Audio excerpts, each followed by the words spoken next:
रूस के खिलाफ प्रतिबंधों को लेकर अब यूरोपियन संघ में ही फूट पड़ती नजर आ रही है।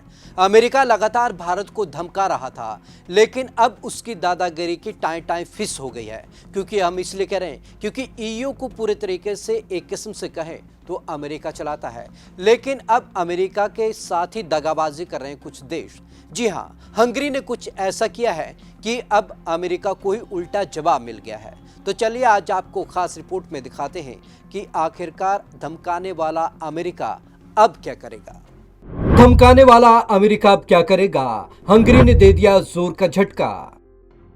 तेल की बढ़ती कीमतों के बीच भारत को रूस से सस्ता क्रूड ऑयल खरीदने पर धमकाने वाले अमेरिका को अब उसके एक सहयोगी देश ने बड़ा झटका दे दिया। यूरोपीय संघ के सदस्य देश हंगरी ने व्लादिमीर पुतिन के आगे झुकते हुए ऐलान किया कि वह रूबल में भुगतान करके रूस से गैस खरीदेगा। इससे पहले रूस के गैस पर बुरी तरीके से निर्भर यूरोपीय संघ ने पुतिन के रूबल में भुगतान करने की मांग से निपटने के लिए एक संयुक्त मोर्चा बनाने की कोशिश की थी, लेकिन अब हंगरी ने उसे झटका दे दिया। हंगरी ने लिया यूरोपीय संघ से अलग रुख। यूरोपीय संघ से अलग रुख लेते हुए हंगरी के प्रधानमंत्री विक्टर ओरबान ने बुधवार को एक संवाददाता सम्मेलन में कहा, अगर रूस उसे रूबल में भुगतान के लिए कहेगा तो वह ऐसा कर देगा। इससे पहले पुतिन ने यूरोप को चेतावनी दी थी कि अगर उसने रूबल में भुगतान नहीं किया तो गैस की सप्लाई में कटौती का खतरा पैदा हो जाएगा। पुतिन ने यूक्रेन में जारी रूसी हमलों के खिलाफ अमेरिकी प्रतिबंधों का जवाब देने के लिए रूबल में भुगतान का दाव चला है। यूरोपीय संघ की गैस की आपूर्ति में कोई भूमिका नहीं। उधर यूरोपीय आयोग ने कहा कि जिन देशों ने यूरो या डॉलर में भुगतान का समझौता किया है वे अपने समझौते पर डटे रहें। हंगरी के विदेश मंत्री पीटर ने इससे पहले कहा था कि यूरोपीय संघ के प्राधिकरणों की रूस के साथ गैस की आपूर्ति में कोई भूमिका नहीं है। उन्होंने कहा यह एक द्विपक्षीय गैस समझौता है जो हंगरी की कंपनी का रूस के गजप्राम कंपनी के साथ हुआ है। हंगरी यूरोपीय संघ के उन देशों में शामिल है जिन्होंने यूक्रेन पर हमले के बाद रूस के खिलाफ लगाए गए ऊर्जा प्रतिबंधों को खारिज कर दिया था। हंगरी से रूस के साथ घनिष्ठ बिजनेस संबंध।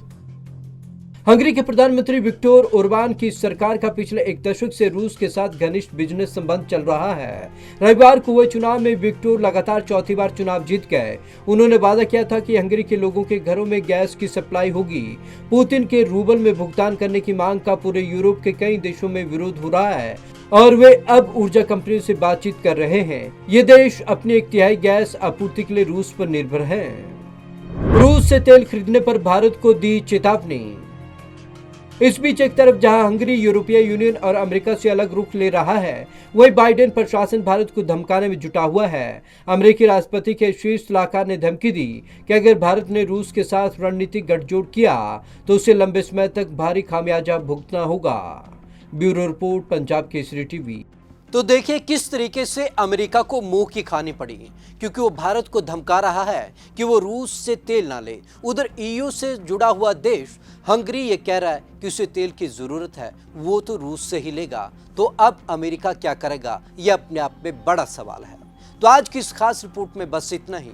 विवेक शर्मा को दीजिए इजाजत। नमस्कार।